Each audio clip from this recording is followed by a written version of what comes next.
Hey guys, welcome back. And today we're going to show you how to rub down a table with oil. Just kidding, just kidding. We're actually going to show you how we do our concrete tables with our live edge redwood inserts and solid wood base. So this is like a multi-step process here. First we got to lubricate the table so that when we do pour the concrete, and this is real concrete, it's not a synthetic, it's not a plastic resin. This is concrete, guys. It's super heavy. The tabletop alone is about 300 pounds. And we have to lubricate this form here so that we can remove it once it's dried. And it also keeps the wood from absorbing any liquids that the concrete has to have inside of it to cure. And this is a solid redwood live edge slab.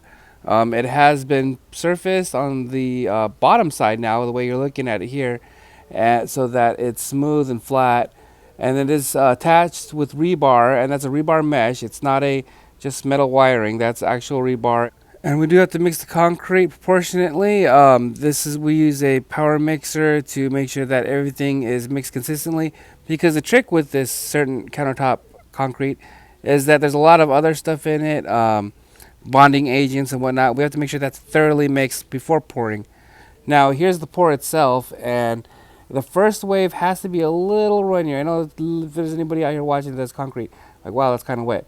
The purpose is that we has to form around the live edge slab. So that's the reason for that. And then when this is fully cured, it will be strong. You can stand on it. It has also been colored too to give it a little darker tone, just because the actual concrete itself, it's pretty light. It's a lighter milky color. And it does take a few buckets to do. We put, I believe, 4 packages into this one, and that was able to fill it, because it has to be a certain depth in order for this concrete to take place. But the size, we can do pretty much any size. So this one here is a dining table. If you do want like a coffee table or end table or an entertainment table, any size really doesn't matter too much, as long as it's a certain depth. This will work. If you like, we can build one. You can try it yourself. Keep in mind that we have done this a few times, and what we are doing here is leveling it out so that it's nice and flat. Even though this is going to be the bottom, it needs a flat surface to rest the base on. And speaking of the base is a solid wood jointed base. There is no screws actually that hold it together, and the concrete top just kind of sits on top, because in itself it's about almost, like I said, almost 300 pounds.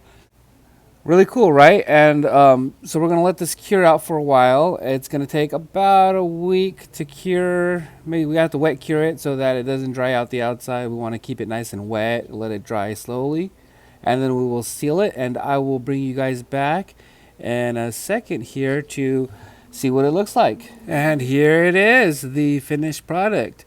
We did end up putting epoxy resin over the live edge redwood slab. And what that does is it will both seal the outside of the redwood, and it will keep moisture out. It'll make it last a very long time, as well as make it really give it that nice clean glossy look, which, as you can see with the light reflecting off it, and as you can tell by the color splotching, that's because we mixed the colors, and then you have to kind of rub it in a certain way so you get that kind of multi-color effect. Otherwise it just looks like a big piece of sidewalk, and you don't want that. So that's why we have it, so where it gives a little more character. It adds a lot of design to it. And there's other colors you can do, different pigments. You want it darker, like maybe a black even. There are different hues, like a terracotta, maybe a blue hue and whatnot. We do the wood in ebony, but you can change that as well. So yeah, that's about does it, guys. So thanks for staying with us, and we'll see you next time. Have a good one.